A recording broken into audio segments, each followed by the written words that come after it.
আসসালামু আলাইকুম। আজ আমি খুলনা শহরের হাদিস পার্কের একটি সুন্দর ভিডিও আপনাদের সামনে উপস্থাপনের চেষ্টা করেছি।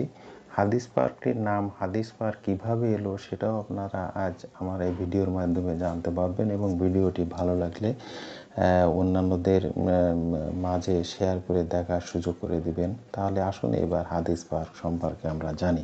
রাজনৈতিক, সামাজিক, সাংস্কৃতিক এবং বহু আন্দোলনের সাক্ষী খুলনা মহানগরী শহীদ হাদিস পার্ক।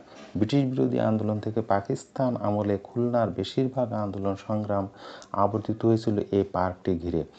1882 সালে খুলনাকে জেলা শহর হিসেবে ঘোষণা করা হয়। তার 2 বছর পর গঠিত হয় পৌরসভা। এই সময় শহরে একটি পার্কের প্রয়োজনীয়তা দেখা দিলে 20 শতকের শুরুতেই পৌরসভার সামনে এবং রাস্তার অপর পাশে কিছু জায়গা অধিগ্রহণ করা হয়। শুরু হয় পার্কের নির্মাণ কাজ। পার্কটির নাম দেওয়া হয় মিউনিসিপ্যাল পার্ক। 1925 সালে মহাত্মা গান্ধী বরিশাল থেকে কলকাতায় ফেরার সময় নৌপথে খুলনায় আসেন। এবার আসি শহীদ হাদিস পার্কের নামকরণ কিভাবে হয়েছে। 1969 সালে 21 ফেব্রুয়ারি এই পার্কের কাছেই ওই পাকিস্তানি স্বৈরশাসক বিরোধী মিছিলে পুলিশের গুলিতে শেখ হাদিসুর রহমান বাবু শহীদ হন। 22 ফেব্রুয়ারি শহীদ হাদিসের নামাজের জানাজা শেষে উপস্থিত জনতা শহীদ হাদিস পার্ক নামে পার্কটির নামকরণ করেন। এখানে মূলত শহীদ হাদিস তাকে এই হাদিস পার্কেই জানাজা হয়, সেই জন্যই তার নাম অনুসারে জনতা এই পার্কটির নামকরণ করেন শহীদটি।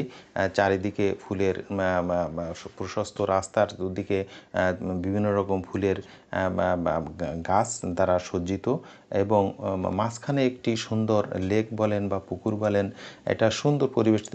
পুকুরের মাঝে রয়েছে পানির সুন্দর ফোয়ারা এবং পুকুরের চারিদিক দিকেই রয়েছে প্রশস্ত সুন্দর পাকা রাস্তা এবং রাস্তার পাশে লেকের পাশে পাশে দাঁড়ানোর জন্য এবং দর্শনার্থীদের দেখার জন্য সেখানে রয়েছে সুপ্রশস্ত সুন্দর সুন্দর বেঞ্চ। সেখানে বসে তারা দাঁড়িয়ে থেকে তারা সৌন্দর্য উপভোগ করতে পারেন এবং শহরের প্রাণকেন্দ্র অবস্থিত হয়। শহরের বা বাইরের লোকজনও এখানে সকালে বা বিকেলবেলায় আসলে, ফ্যামিলি নিয়ে ঘুরতে আসলে বিনোদনের জন্য খুবই ভালো লাগে।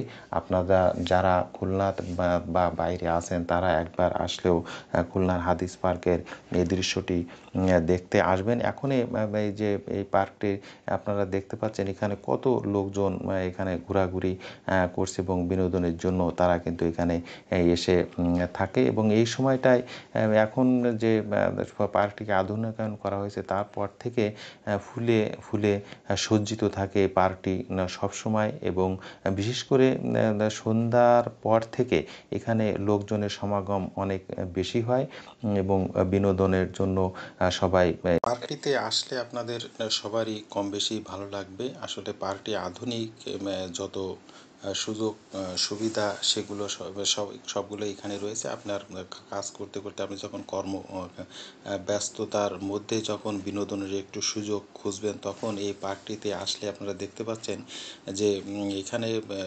বিকেলবেলায় কত লোকজন এসেছে তাদের মনের ক্লান্তি যে কষ্ট সেটা দূর করার, যে একটু লাঘব করার জন্য এখানে পরিবার পরিজন নিয়ে সবাই বসে আছে।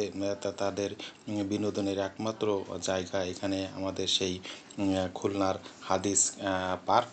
এই পার্কেই হাদিসুর রহমানের জানাজা হয়েছিল, সেই জন্য তখন এটার নাম ছিল শহীদ পার্ক। সে তার নাম অনুসারেই কিন্তু এই পার্কটির নামকরণ করা হয়েছে।